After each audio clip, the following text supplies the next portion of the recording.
पिछले लेक्चर में पढ़े थे कि कोई भी कॉम्प्लेक्स कंपाउंड का hybridization, geometry, coordination number, magnetic moment हम कैसे ज्ञात करें। आज पिछले लेक्चर में आपको 5 क्वेश्चन दिए थे। 5 क्वेश्चन में 3 क्वेश्चन आपको बता दिया गया था और 2 क्वेश्चन बचा हुआ था। तो पहले दिए गए दोनों क्वेश्चन का हम क्या कर देते हैं, डिस्कस कर देते हैं। तो चौथा नंबर क्वेश्चन था, डी नंबर क्वेश्चन, NiCO4 इस कॉम्प्लेक्स कंपाउंड का hybridization, magnetic moment, coordination number ज्ञात करना। आपको पहले भी सिखा चुके हैं कि सबसे पहले हमको क्या ज्ञात करना है, ऑक्सीडेशन स्टेट। तो हम ऑक्सीडेशन स्टेट ज्ञात करना है किसका, सेंट्रल मेटल एटम का।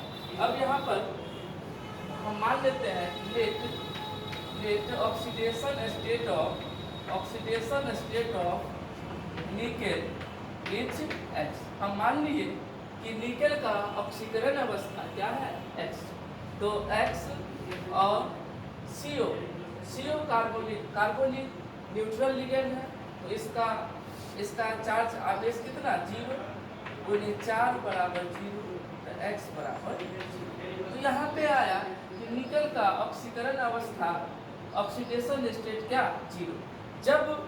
जब ऑक्सीडेशन स्टेट 0 आए तो सेंट्रल मेटल एटम का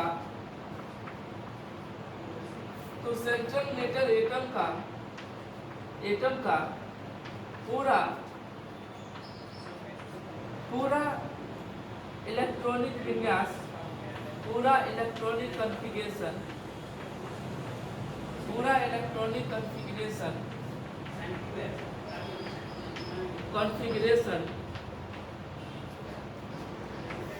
लिखकर क्वेश्चन बनाएंगे।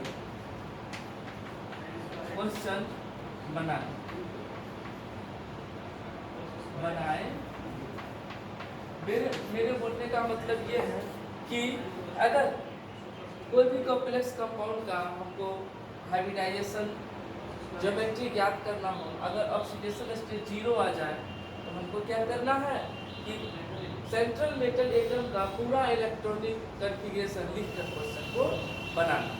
अब आगे देखते हैं कि निकेल का ऑक्सीडेशन स्टेट क्या आ गया, 0। आप जानते हैं कि निकेल का एटॉमिक नंबर कितना होता है, तो निकेल का एटॉमिक नंबर परमाणु संख्या होता है 28। 28 में से किसको घटाते हैं, ऑक्सीकरण संख्या को। यहाँ पे ऑक्सीकरण संख्या 0, 28 में से 0 घटाएंगे तो सिखाया गया है आपको कि पहले सेंट्रल मेटल एटम का एटॉमिक नंबर लिखिए, उसमें से किसको घटाएंगे, ऑक्सीडेशन स्टेट। तो ऑक्सीडेशन स्टेट यहाँ पर कितना है, 0। तो 0 ले लीजिए, 28 माइनस 0 कितना हो गया, 28। अब इसमें किसको घटाना है, 18। तो कितना आ गया, 10।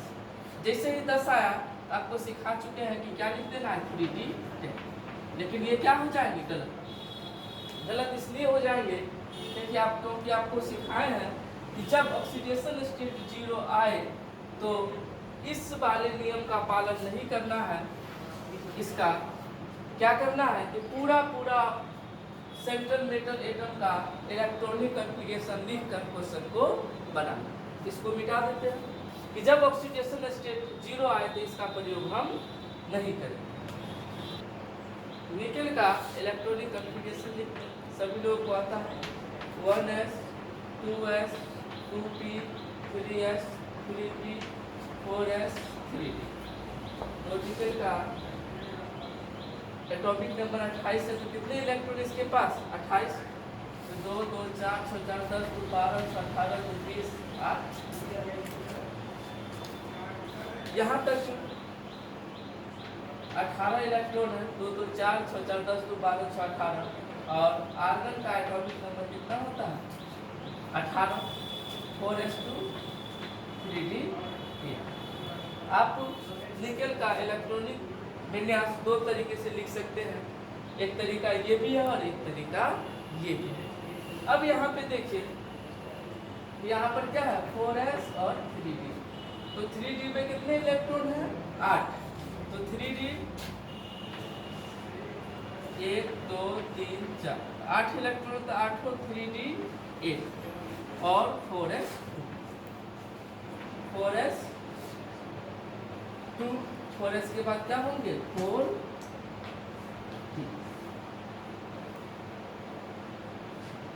अब यहाँ पे 3d 8 है, तो 3d में कितने इलेक्ट्रॉन है 8। तो 8 इलेक्ट्रॉन को सजाएंगे, तो पहले सब में एक एक इलेक्ट्रॉन भरते हैं। तो 1 2 3 4 5 6 7 8। और 4s में कितने इलेक्ट्रॉन है। अब एक चीज आप जानते हैं कि CO स्ट्रॉन्ग, CO क्या है स्ट्रॉन्ग लिगेंड है। और स्ट्रॉन्ग लिगेंड के केस में क्या हो जाता है रीअरेंजिंग होता है। स्ट्रॉन्ग लिगेंड के केस में क्या होता है रीअरेंजिंग होता है। पिछले लेक्चर में इसके बारे में बेहतर तरीका से आपको बताया। तो रीअरेंजिंग में क्या होता है कि स्ट्रॉन्ग लिगेंड के प्रेजेंस में रीअरेंजिंग होता है। और रीअरेंजिंग में होता है कि जो भी इलेक्ट्रॉन अनपेयर्ड है वो इलेक्ट्रॉन क्या हो जाते हैं पेयर्ड हो जाते हैं। इसका मतलब जो इलेक्ट्रॉन जोड़े में नहीं है वो इलेक्ट्रॉन क्या होते हैं जोड़े बनाते हैं। तब यहाँ पे वही लिखते हैं रीअरेंजिंग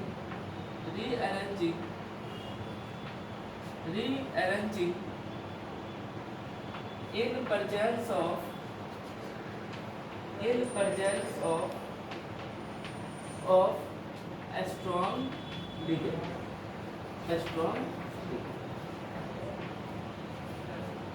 अब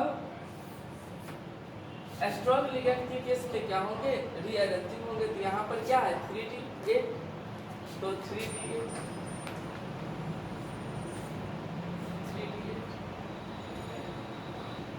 8। अब यहाँ पे देखेंगे कि ये दोनों इलेक्ट्रॉन जोड़ा में नहीं है और CO स्ट्रॉन्ग लिगेंड है, तो ये दोनों इलेक्ट्रॉन किसमें आ जाएंगे जोड़ा में आ जाएंगे। तो यहाँ पर 1 2 3 4 5 6 7 8 ये दोनों इलेक्ट्रॉन जोड़ा में नहीं है, तो ये दोनों इलेक्ट्रॉन किसमें आ जाएंगे जोड़ा में। इसके बाद 4s में मेरे पास कितने इलेक्ट्रॉन है 2 इलेक्ट्रॉन।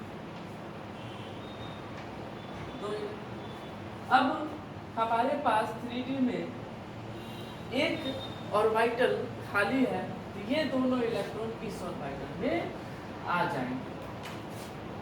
क्योंकि यहाँ पे क्या हो रहा है रीअरेंजिंग हो रहा है, अपने खुद से वो क्या हो रहा है स्ट्रॉन्ग लिगेंड के कारण अरेंज हो रहे। रीअरेंजिंग इसलिए होता है कि रीअरेंजिंग से क्या हो जाते हैं कि कॉम्प्लेक्स कंपाउंड ज़्यादा स्टेबल हो जाता है।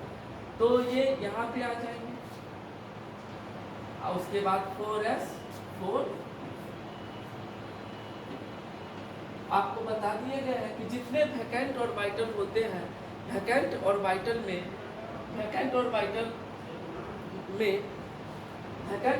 में लिगेंड के इलेक्ट्रॉन पेयर क्या करते हैं वैकेंट ऑर्बिटल के स्थान को लिगेंड के इलेक्ट्रॉन पेयर क्या करते हैं ग्रहण करते हैं। तो हमारे पास यहाँ पे वैकेंट ऑर्बिटल 4s और 4p है, तो 4s और 4p में कौन से इलेक्ट्रॉन आएंगे तो वैकेंट लिगेंड के इलेक्ट्रॉन पेयर। यहाँ पर मेरे पास कितने लिगेंड है मेरे पास 4 लिगेंड है CO4। मेरे पास कितने लिगेंड है 4 CO4। तो चारों लिगेंड के इलेक्ट्रॉन पेयर किसमें आएंगे ये चारों वैकेंट ऑर्बिटल में थे 1 2 3 4। अब यहाँ पे आपसे पूछा जाए कि हाइब्रिडाइजेशन परासंकरण क्या होगा तो sp3। जब हाइब्रिडाइजेशन sp3 हो तो ज्योमेट्री क्या होते हैं टेट्राहेड्रल को हिंदी में क्या बोलते हैं चतुष्फलकीय। ज्योमेट्री क्या हो जाएंगे टेट्राहेड्रल।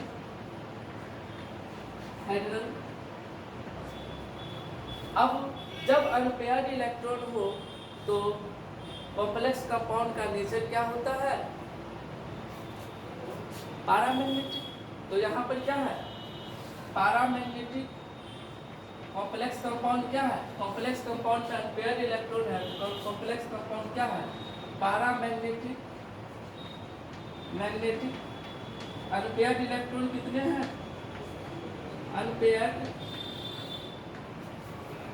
अनपेयर्ड इलेक्ट्रॉन यहाँ पे नहीं, एक मिनट, यहाँ पे सभी के सभी इलेक्ट्रॉन जोड़ा में, यहाँ पे सभी के सभी इलेक्ट्रॉन, ये इलेक्ट्रॉन नहीं, यहाँ पे सभी के सभी इलेक्ट्रॉन जोड़ा में है। यहाँ पे अनपेयर्ड इलेक्ट्रॉन की संख्या क्या है? 0। और इस कॉम्प्लेक्स कंपाउंड में एक भी अनपेयर्ड इलेक्ट्रॉन नहीं है, तो कॉम्प्लेक्स कंपाउंड का नेचर क्या हो जाएंगे? डायामैग्नेटिक। डायामैग्नेटिक को हिंदी में क्या बोलते हैं? प्रतिचुंबकीय। जब अनपेयर्ड इलेक्ट्रॉन 0 हो तो मैग्नेटिक मोमेंट, चुंबकीय आघूर्ण का भी मान क्या होता है? मैग्नेटिक मोमेंट को संकेत म्यू होता है, और अनपेयर्ड इलेक्ट्रॉन 0 तो मैग्नेटिक मोमेंट भी क्या होंगे? 0 4 मैग्नेटिक। तो हमारी समझ से ये क्वेश्चन आप बेहतर तरीका से सीखे होंगे। अब नेक्स्ट क्वेश्चन को हम देखते हैं।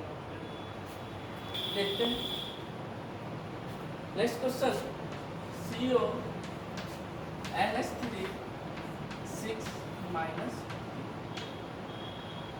अब फिर वही कहानी कि पहले सेंट्रल मेटल एटम का ऑक्सीडेशन स्टेट ज्ञात कीजिए।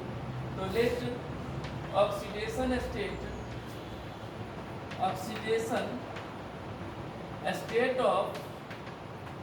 Of CO, cobalt CO is X। C के बाद स्मॉल O देना है।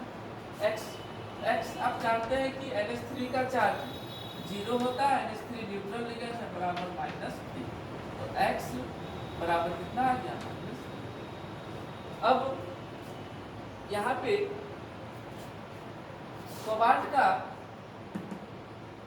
का एटॉमिक नंबर कितना होता है? 27।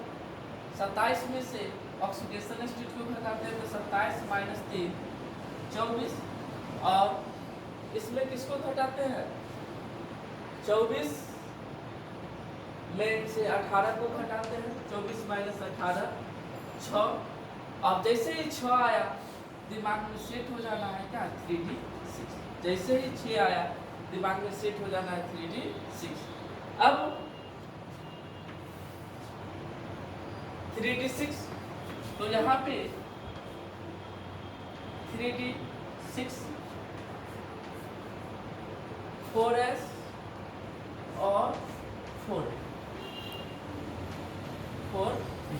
अब यहाँ पे ध्यान देंगे कि 3d6 में इलेक्ट्रॉन को सजाएंगे तो 1 2 3 4 5 और छठा इलेक्ट्रॉन यहाँ। एक चीज आपको पता है, यहाँ पे क्वेश्चन में -3 नहीं +3 CONH3 6 +3। अब आपको बताया है कि जब कोबाल्ट का ऑक्सीडेशन स्टेट +3 हो तो NH3 किस प्रकार से बिहेव करता है? स्ट्रॉन्ग लिगेंड की तरह। पिछले लेक्चर में अच्छे से आपको बताया है कि जब कोबाल्ट का ऑक्सीडेशन स्टेट +3 हो तो NH3 किसके तरह बिहेव करता है? स्ट्रॉन्ग लिगेंड की तरह। अब NH3 स्ट्रॉन्ग लिगेंड की तरह बिहेव करता है तो यहाँ पे क्या हो जाएगा? रीअरेंजिंग। क्योंकि आप जानते हैं कि स्ट्रॉन्ग लिगेंड के प्रेजेंस में क्या होता है? रीअरेंजिंग। तो यहाँ पे क्या होगा? Rearranging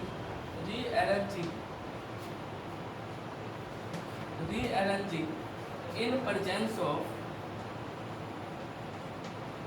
presence of a strong ligand।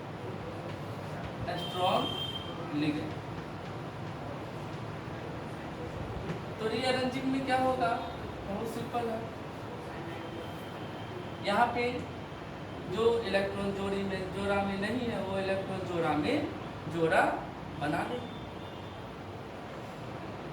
1 2 3 4 ये 2 इलेक्ट्रॉन मिलकर एक जोड़ा बना लेंगे और ये दोनों इलेक्ट्रॉन क्या हो जाएंगे, पेयर हो जाएंगे। अब ये 3d6 है, ये 4s है और ये क्या है,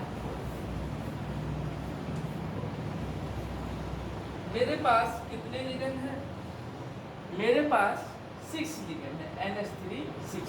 तो आपको बता चुके हैं कि जो भी वैकेंट ऑर्बिटल है वो क्या करते हैं,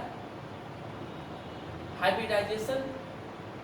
वैकेंट ऑर्बिटल में क्या हो जाता है, हाइब्रिडाइजेशन की प्रक्रिया होती है। और जैसे ही देखिए ये 6 ऑर्बिटल है, 6 ऑर्बिटल आपस में मिलकर 6 नए ऑर्बिटल का निर्माण करेंगे। जो 6 नए ऑर्बिटल का निर्माण होगा उस नए ऑर्बिटल को हम क्या बोलेंगे, हाइब्रिड ऑर्बिटल। और 6 नए जो ऑर्बिटल है उसका एनर्जी और साइज क्या होंगे, बराबर होंगे। तो इस तरह से देख भी ले कि यहाँ पे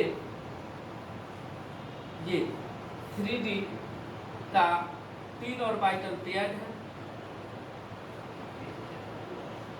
है और 2 ऑर्बिटल और ये सभी में हाइब्रिडाइजेशन होगा और ये सभी आपस में मिलकर हाइब्रिड ऑर्बिटल का निर्माण करेंगे। यहाँ पे सिंपल जितने ऑर्बिटल आपस में मिलते हैं उतना ही हाइब्रिड ऑर्बिटल का निर्माण होता है। यहाँ पे मेरे पास 6 ऑर्बिटल है, तो 6 ऑर्बिटल मिलकर 6 ही हाइब्रिड ऑर्बिटल का निर्माण करेंगे।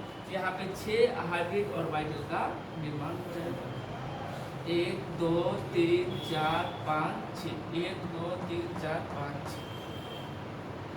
6 हाइब्रिड ऑर्बिटल का निर्माण हो जाएगा। अब ये 6 हाइब्रिड ऑर्बिटल का एनर्जी और साइज क्या होते हैं, बराबर होते हैं। इस हाइब्रिड ऑर्बिटल का नाम क्या होगा, इस देखिए इसका नाम क्या होगा। तो यहाँ पे सिंपल d ऑर्बिटल कितने भाग लिए हैं, 2, तो हम इसको क्या बोलेंगे, d2। और s ऑर्बिटल कितने भाग लिए हैं, 1, तो d2s। और p ऑर्बिटल कितने भाग लिए हैं, 3। तो यहाँ पर हाइब्रिडाइजेशन क्या हो जाएगा, d2sp3। और जो भी रिक्त ऑर्बिटल होते हैं उसमें कौन जाते हैं, उसमें लिगेंड के इलेक्ट्रॉन पेयर क्या है, हाइब्रिड ऑर्बिटल में चले जाते हैं। या सिंपली ये भी बोलते हैं कि जो भी वैकेंट ऑर्बिटल है, वैकेंट ऑर्बिटल लिगेंड के द्वारा दिए गए इलेक्ट्रॉन पेयर को क्या कर लेते हैं, ग्रहण कर लेते हैं। यहाँ पे 6 लिगेंड है तो 6 लिगेंड अपना अपना इलेक्ट्रॉन पेयर, इसमें 6 लिगेंड का इलेक्ट्रॉन पेयर को कौन ग्रहण कर लेते हैं, वैकेंट ऑर्बिटल। तो 3 4 5 6। अब यहाँ पे अगर हम आपसे पूछा जाए कि हाइब्रिडाइजेशन क्या होगा, तो हाइब्रिडाइजेशन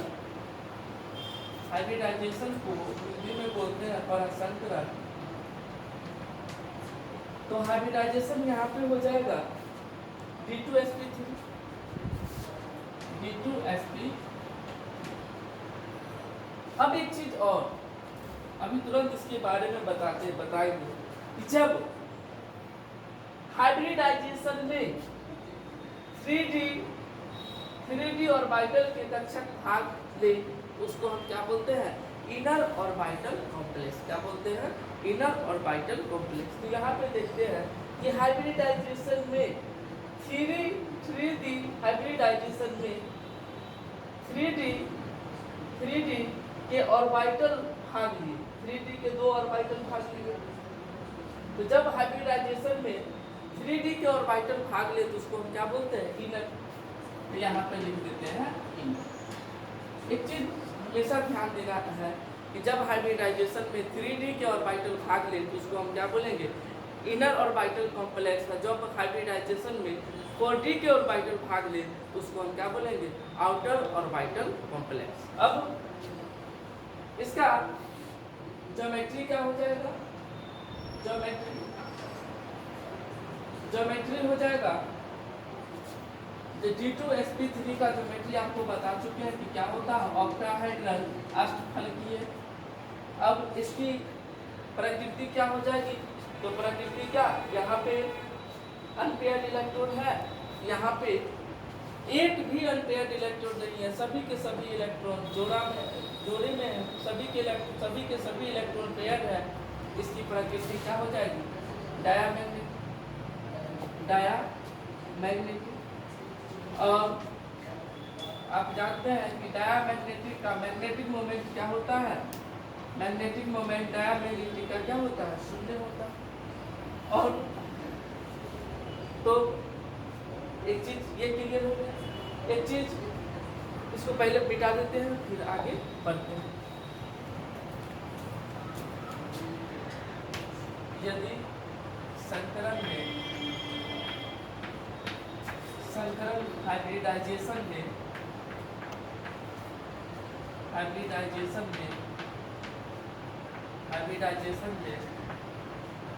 आंतरिक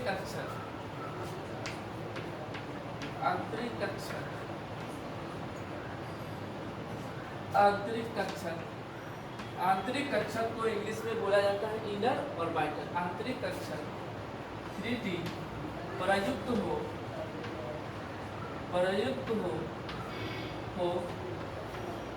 तो उस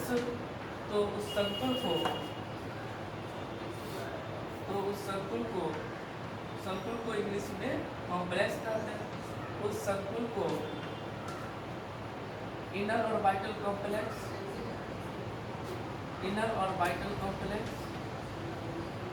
कॉम्प्लेक्स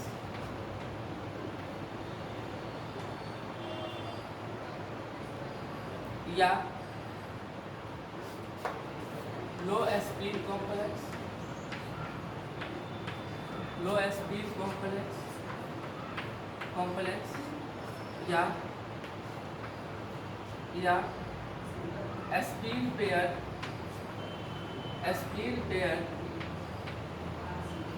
या स्पीड पेयर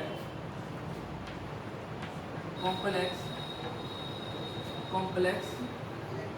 कहा जाता है। तो यहाँ पे कौन सा कॉम्प्लेक्स था? ये पिछले क्वेश्चन का ही है। पिछले क्वेश्चन में CONS3 6+3 का ही ये बना हुआ है। तो यहाँ पे आपको बताए भी थे कि इसको हम क्या बोलेंगे? Inner orbital. तो इसमें आप देखें CONS3 6+3 में आप देखें कि ये पिछला प्रश्न ही है। तो इसमें देखिए कि संकरण में 3D का 2 ऑर्बिटल संकरण में क्या किया है? भाग लिया है। तो इस संकुल को हम क्या बोलेंगे? इस संकुल को 3 नाम से बोल सकते हैं। पहला नाम बोलेंगे कि ये संकुल क्या है? Inner orbital complex. दूसरा या तो हम ये बोल सकते हैं कि लो स्पिन कॉम्प्लेक्स है, या क्या बोल सकते हैं? Spin paired complex. इस कॉम्प्लेक्स को हम 3 नाम के द्वारा हम बोल सकते हैं। अब इसका हिंदी भी जान सकते हैं, आगे हम लिख भी देंगे। इनर ऑर्बिटल कॉम्प्लेक्स को हिंदी में बोलते हैं आंतरिक कक्षक संकुल।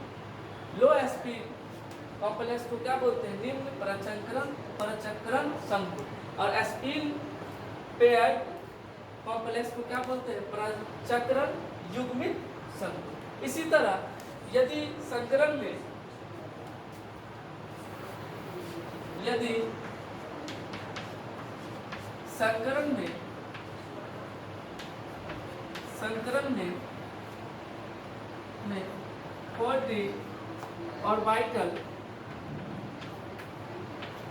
ऑर्बिटल प्रयुक्त हो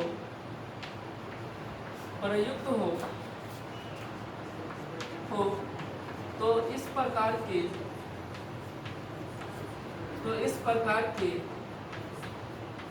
संकुल को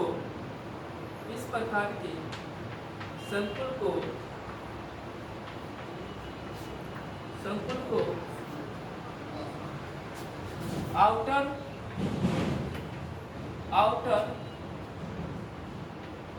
ऑर्बिटल कॉम्प्लेक्स या हाई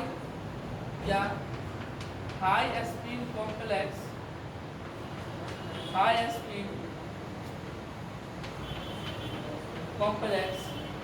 या एस्पिन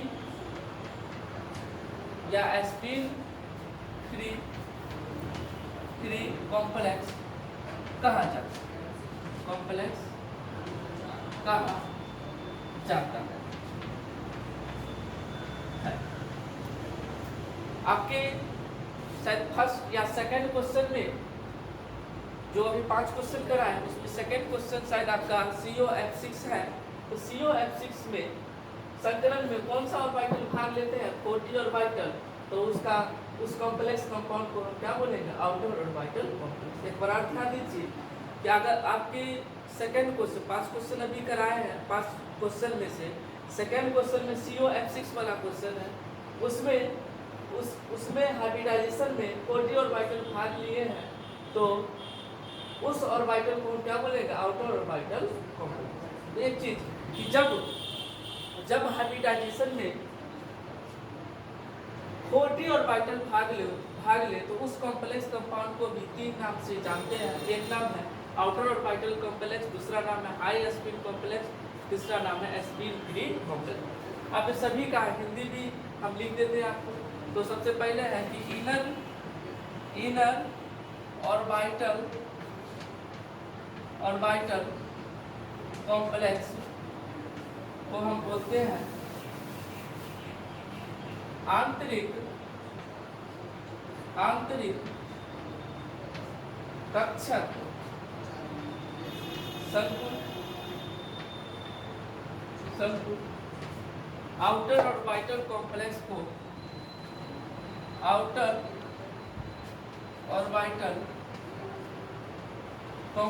को बोलते हैं बाय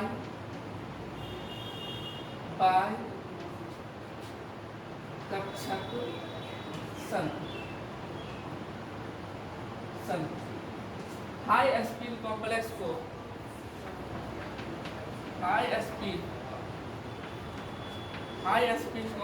को हिंदी में बोला जाता है उच्च परचक्रण संकुल और लो स्पिन कॉम्प्लेक्स को बोला जाता है हिंदी में निम्न परचक्रण संकुल। अब क्या बचा, अब बचा स्पिन फ्री कॉम्प्लेक्स।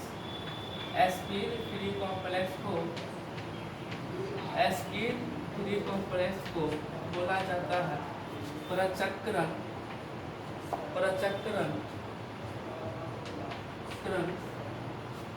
फ्री को हिंदी को बोलते हैं मुक्त संकुल।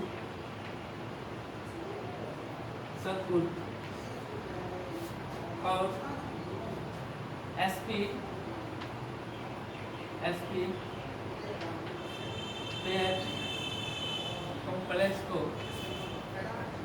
कॉम्प्लेक्स को बोलेंगे परचक्रण युग्मित